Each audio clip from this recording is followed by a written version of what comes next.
Halo guys, welcome back again to my channel bersama saya Hansen di sini dan seperti biasanya setiap harinya saya akan buatkan video seputar cryptocurrency. Apa kabar kalian hari ini semuanya? Semoga dalam keadaan yang baik-baik saja. Teman-teman, kita melihat ada hal yang sangat menarik terjadi selama 24 jam terakhir di cryptocurrency market. Yang awalnya kita melihat Bitcoin sempat start untuk rally dan diikuti Ethereum yang juga start untuk breakout. Dan kita melihat hal tersebut terjadi diakibatkan data inflasi yang keluar justru lebih rendah daripada ekspektasi, tetapi pada akhirnya kita justru kembali mendapatkan rejection atau pullback yang cukup signifikan selama beberapa jam terakhir. Nah, kita bakalan bahas apa yang sebenarnya terjadi yang kemudian membuat Bitcoin bergerak zigzag selama kurang lebih 24 jam terakhir. Dan kita bakalan bahas tentunya juga kira-kira apa yang bisa kita expect berikutnya in terms of price action. Jadi pastikan kalian stay tune terus sampai akhir video. Nah, teman-teman, per hari ini kita melihat crypto global market cap itu berada di angka 3,39 triliun dolar atau turun sekitar 1,71%. Nah, untuk top 10 coin sendiri keadaannya juga rata-rata merah ya. Penurunannya ranging antara 0, sekian persen hingga kurang lebih 5%.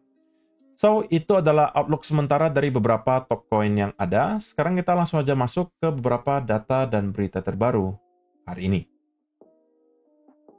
Nah, pertama teman-teman kita bakalan awali dari update volume hari ini untuk kompetisi trading bersama dengan Margex. Per hari ini, yang menjadi peringkat pertama masih di user ID 704-74279. Tetapi sepertinya yang cukup sengit itu yang memperebutkan juara ketiga dan juga juara keempat, teman-teman. So far, hanya terpaut kurang lebih 20.000 US dollar. Sebenarnya untuk teman-teman yang masuk ke top 10, jaraknya ke top 3 itu masih nggak terlalu jauh menurut saya. Kalau misalnya anggapan kalian punya volume sekarang kurang lebih 20.000 USD, maka sebenarnya kalian tinggal membuka posisi hingga kurang lebih 1 Bitcoin ya. Kalau kita anggap 1 Bitcoin sekarang di angka seratusan ribu, ya itu harusnya sudah bisa melampaui apa yang kita lihat di top 3 di sini. Jadi menurut saya masih sangat-sangat possible kalau teman-teman mau mengejar sampai top 10 atau bahkan ke top 3. Nah, perlu kalian ingat teman-teman bahwa selain hadiah prize pool di sini akan ada hadiah produk berupa 1,5 juta rupiah, iPad 10, iPhone 16, MacBook Air M4, dan juga Asus ROG Strix G16. Jika teman-teman berhasil hit ke volume milestone yang telah ditentukan, 1 juta, 3 juta, 5 juta, 10 juta, dan juga 15 juta. Jadi, untuk sementara waktu sudah ada satu yang mendekati volume 1 juta, dan harusnya kalau dia hit 1 juta, dan bisa melebihi, bahkan sampai hit ke 3 juta, misalnya nanti di akhir periode kompetisi ini, maka akan saya kirimkan iPad 10. Gitu ya. Jadi teman-teman yang tertarik misalnya untuk dapatkan 1,5 juta rupiah atau bahkan iPad atau bahkan iPhone, kalian masih mempunyai waktu yang cukup banyak gitu ya, cukup panjang untuk mengejar sampai ke iPhone 16, MacBook Air atau bahkan Asus ROG Strix G16. Nah, untuk teman-teman yang belum ikutan dan mau ikutan, kalian bisa langsung aja daftar ke Margex. Linknya sudah saya sediakan di kolom description box di bawah. Dan dari sana teman-teman bisa langsung deposit dan mulai start untuk farming volume. Oke? Nah, teman-teman, yang pertama kita mau bahas dulu. Sebenarnya apa yang menyebabkan kemudian kita melihat Bitcoin sempat mengalami rally tadi malam? Itu dikarenakan kita melihat data CPI dan juga core CPI tadi malam itu keluarnya lebih baik daripada ekspektasi. Kalau kita lihat, core CPI-nya itu sebenarnya diekspektasikan naik dari 2,8 menjadi 2,9. Tetapi actualnya itu kita lihat angkanya stay di 2,8. Nah, sedangkan untuk data month on month, core CPI-nya itu diekspektasikan naik dari 0,2 menjadi 0,3. Tapi actualnya itu cuma di 0,1, which tentunya adalah juga good news. Data CPI juga sama. Kita melihat CPI itu ekspektasinya yang year on year naik dari 2,3 menjadi 2,5. Tapi pada kenyataannya cuma naik menjadi 2,4. Sedangkan month on month itu ekspektasinya stay di angka 0,2%, tetapi pada akhirnya keluar di angka 0,1. Jadi secara overall, teman-teman, data CPI dan juga core CPI itu lebih baik daripada ekspektasi. Dan itu kemudian disambut dengan baik oleh market, yang kemudian membuat awalnya stok market Amerika Serikat dan juga Bitcoin itu mengalami rally. Dan Ethereum juga tidak mau kalah gitu ya, bahkan Ethereum termasuk salah satu yang naiknya paling kenceng tadi malam. Nah, Hari ini kita juga akan mendapatkan beberapa data yang menurut saya juga tidak kalah penting ya teman-teman. Ada continuing jobless claim, ada initial jobless claim, ada core PPI, dan juga ada data PPI baik yang year on year maupun month on month. Nah sebenarnya kalau kita lihat sedikit banyak itu ada persamaan ya dari yang kemarin dengan yang hari ini, yaitu adalah sama-sama diekspektasikan mengalami kenaikan teman-teman. Nah, data-data di sini juga akan dirilis di pukul 19.30 waktu Indonesia Barat nanti, dan jika ini juga keluar misalnya lebih baik daripada ekspektasi, harusnya itu juga bisa menjadi suntikan sentimen positif untuk market. Nah, mungkin yang menjadi pertanyaan berikutnya, lalu kenapa kalau misalnya berita baik datang dari CPI dan core CPI, justru kita melihat market tiba-tiba sell off setelah ada rally? Artinya rally-nya kemarin nggak bisa sustain. Nah, kita bakalan coba cari tahu alasannya gitu. Tapi sebelum itu, saya perlu ingatkan teman-teman, kalau misalnya kita melihat dari sisi liquidation heat map per hari ini, terutama kalau kita zoom out ke 1 bulan terakhir, dengan sangat jelas teman-teman bisa melihat bahwa terdapat banyak sekali tumpukan likuidasi. Itu yang berada di kurang lebih area 110.000 sampai 111.000 dolar. Dan ini adalah angka yang menurut saya lebih besar lagi daripada apa yang kita lihat beberapa hari terakhir. Karena mungkin banyak juga orang-orang yang mencoba untuk melakukan short di kurang lebih area 110 di sini. Sehingga terdapat tumpukan likuidasi yang cukup besar di sana. Dan bagi saya harusnya ini menjadi sebuah good news ya gitu ya untuk kita-kita yang mungkin mempunyai posisi di Bitcoin.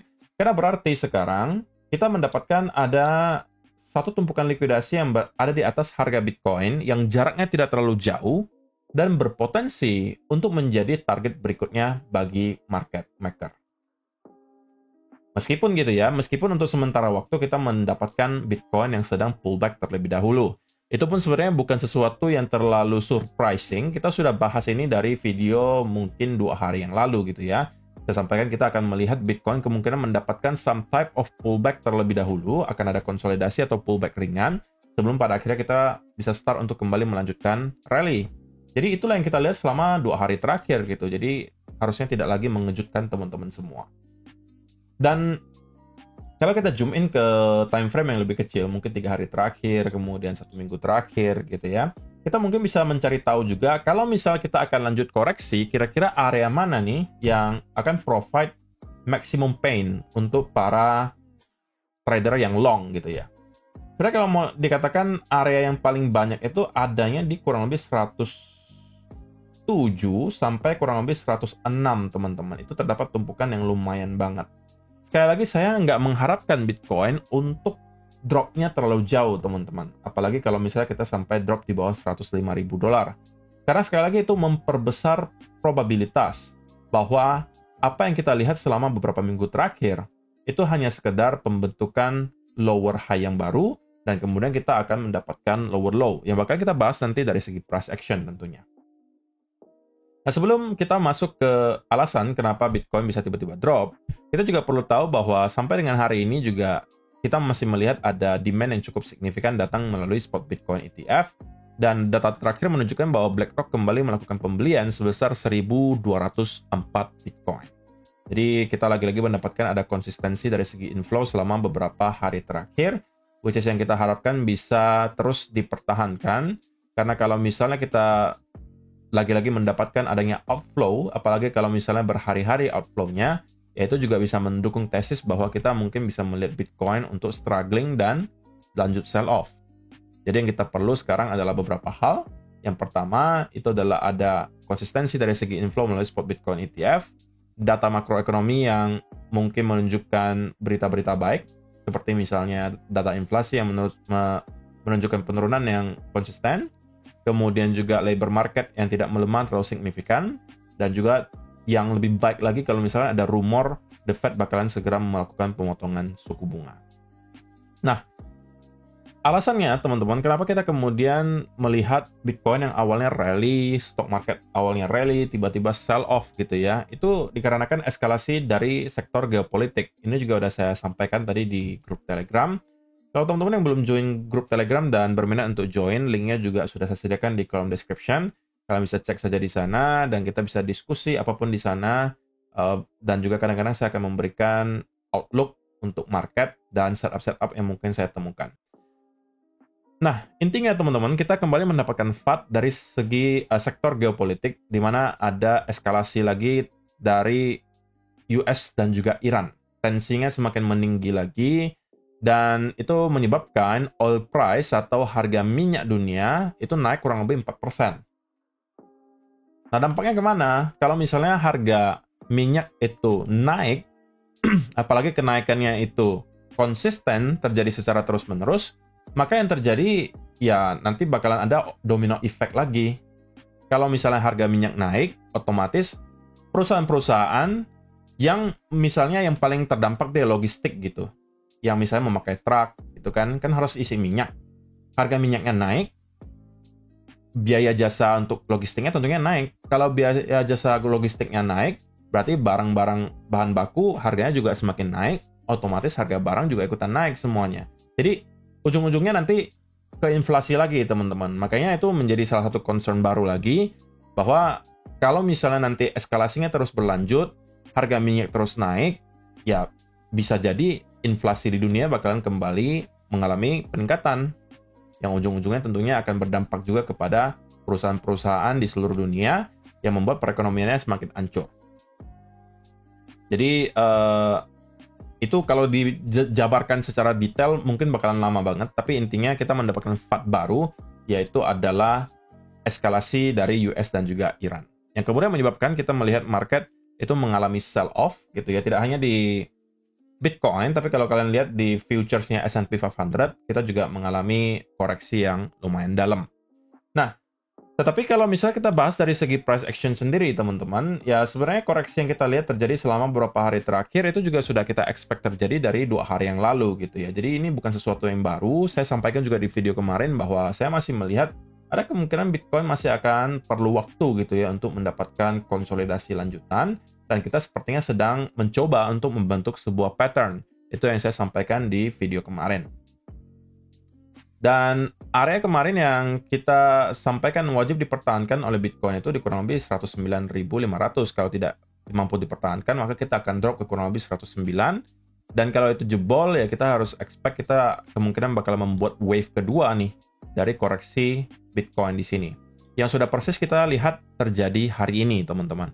Nah, koreksi itu bisa beragam ya bentuknya, teman-teman. Tidak harus berbentuk 2 wave seperti ini, bisa aja 3 atau bahkan 4. Yang ujung-ujungnya ya bisa aja berbentuk sebagai bull flag. Kurang lebih seperti itu. Nah, pertanyaannya sekarang, apakah berarti dengan adanya pullback yang kita lihat terjadi di Bitcoin selama beberapa hari terakhir ini, membuat tesis di mana kita akan kembali ke all time high yang baru dalam waktu dekat itu terinvalidasi? Itu kan mungkin yang menjadi pertanyaannya. Nah, kalau bagi saya, jawabannya itu masih belum, teman-teman. Oke?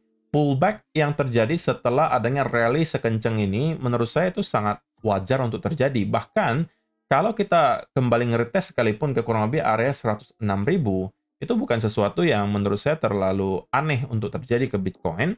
Karena kalau kalian perhatikan, ya sekali lagi, ini adalah area yang sebelumnya merupakan area major resistance, bahkan di top sebelumnya gitu ya, ketika kita bentuk all time high di bulan Desember dan bulan Januari kemarin, di mana ujung-ujungnya menjadi double top dan kemudian kita start untuk drop, ya kan. Closing daily candle paling tingginya itu kurang lebih ada di 106.000 roughly. Yang itu juga terbukti kalau kita lihat menjadi area resistance di sini. 2 kali kita mencoba untuk breakout tapi gagal, dan kali ini kita telah berhasil untuk breakout di atas area tersebut. Sehingga harusnya kali ini teman-teman kita sudah akan bisa menjadikan area ini kembali flip menjadi area support.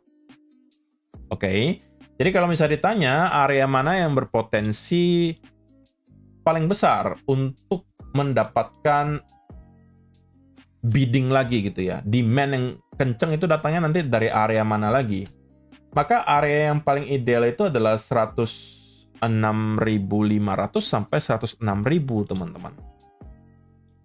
Oke, ini mungkin bisa menjadi areanya kalau kita perhatikan. Tetapi apakah ada kewajiban bagi Bitcoin untuk kemudian hit ke area tersebut sebelum kita kembali reverse? Ya tentunya tidak ada teman-teman kewajiban untuk kita melakukan hal itu. Tetapi kalau misalnya teman-teman yang mungkin sampai dengan saat ini belum punya posisi sama sekali di Bitcoin dan tertarik misalnya untuk building position, terutama untuk yang long, maka kita mungkin bisa consider area ini sebagai salah satu area yang bisa kita pantau dengan dekat. Kalau ternyata memang ada indikasi kita akan berhenti di sana dan start untuk kembali reverse, ya kita bisa ambil setup dari sana. Kalau saya secara pribadi, teman-teman, karena saya sudah building position dari kurang lebih area 105.000 sampai 104.000, maka saya tidak melakukan apapun di sini, saya hanya akan manage posisi saya aja. Jadi, dibedakan ya teman-teman, kalau misalnya kalian yang belum punya posisi, ini mungkin bisa menjadi area yang kalian pertimbangkan. Kalau saya karena sudah punya posisinya, ya saya tidak melakukan apapun di sini, dan hanya wait and see saja bagaimana keadaan Bitcoin berikutnya. Nah, sekali lagi kita tidak mengharapkan bahwa Bitcoin itu mendapatkan koreksi yang terlalu dalam, teman-teman. Kita nggak mau melihat hal tersebut terjadi. Terutama apabila kita berhasil kembali reclaim di bawah area 106.000. Oke? Kalau kita berhasil jebol di bawah area tersebut dan mendapatkan ada misalnya closing 4-hour candle di bawah area itu, saya sangat khawatir bahwa semua yang kita lihat di sini itu adalah pembentukan lower high untuk kita kemudian membuat wave kedua yang cukup besar di sini. Dan barulah kemudian kita akan kembali start untuk mendapatkan rally ke atas. Jadi untuk midterm, ya sebenarnya biasnya tidak berubah. Kita masih tetap aja bullish gitu ya. Saya masih expect aja bahwa kita masih akan melihat Bitcoin masuk ke fase price discovery. Tapi untuk sementara waktu, terlalu banyak variabel yang mungkin perlu kita perhatikan dulu sebelum kita terlalu optimis dan menyatakan bahwa dalam waktu dekat, kita langsung akan kembali ke area all-time high yang baru. Terutama persoalan FUD baru ini dari sektor geopolitik. Tapi kalau kita bahas dari segi pure price action sendiri, so far memang harus kita akui belum ada lagi bukti bahwa sekarang buyers yang sedang memegang kendali. Yang ada itu justru sekarang sellers sedikit dominan daripada para buyers. Jadi kita biarkan saja dulu dia pullback. Area berikutnya yang mungkin bisa dituju adalah kurang lebih 106.000, ya 107.000 sampai 106.000. Itu menjadi area yang ideal untuk kita kembali melihat semacam demand kembali masuk. Dan dari sana kalau teman-teman punya conviction dan punya setup untuk masuk, ya itu mungkin bisa menjadi area di mana kalian start untuk building position lagi. Gitu ya. Tapi kalau memang ternyata kita tidak mau nyampe ke area tersebut dan akan mendapatkan recovery lebih cepat, maka kita mungkin bisa menunggu adanya buktinya dulu gitu ya. Kita mau melihat ada rally yang impulsif gitu ya, rally yang impulsif diikuti some type of consolidation. Nah, itu mungkin bisa menjadi tempat di mana teman-teman start untuk building position lagi untuk Bitcoin. Gitu ya. Tapi selama hal tersebut belum terjadi, teman-teman mungkin bisa stay away from the market terlebih dahulu. Jadi gampangnya kalau teman-teman mau contohnya adalah seperti ini. Kalau kita mendapatkan koreksi yang dalam, kemudian ada rally yang signifikan, diikuti konsolidasi, nah ini mungkin bisa teman-teman manfaatkan kembali untuk building position. Atau kita kalau mau cari lagi contoh yang lebih baik ya, itu mungkin ya yang di sini juga oke lah menurut saya. Kita mendapatkan pullback yang cukup dalam, kemudian ada rally yang signifikan, ada konsolidasi, atau kalian anggap yang ini sebagai konsolidasinya, yaitu bisa kalian manfaatkan lagi sebagai peluang untuk building position. Jadi saya rasa ya itu mungkin hal yang perlu saya sampaikan di video hari ini, teman-teman. Kesimpulannya adalah untuk sementara waktu, in the short term, memang belum ada bukti lagi bahwa buyers yang sedang memegang kendali. Jadi kita mungkin bisa expect akan ada pelanjutan pullback dari sini yang lebih dalam daripada yang kita perkirakan mungkin kemarin. Area berikutnya yang mungkin bisa kita tuju adalah kurang lebih 107.000 sampai 106.000. Which saya expect harusnya akan ada some type of demand datang dari sana. Kalau misalnya ada setup yang bisa dimanfaatkan, itu mungkin teman-teman bisa start untuk building position di sana. Tapi kalau misalnya kita akan recover lebih cepat daripada itu, maka kita perlu tunggu ada some type of impulsive rally sebelum pada akhirnya mendapatkan konsolidasi, dan itu mungkin bisa teman-teman jadikan sebagai peluang untuk long. Oke, tapi sisanya saya rasa tidak ada yang bisa dilakukan selain wait and see terlebih dahulu. See you in the next video guys. Bye-bye.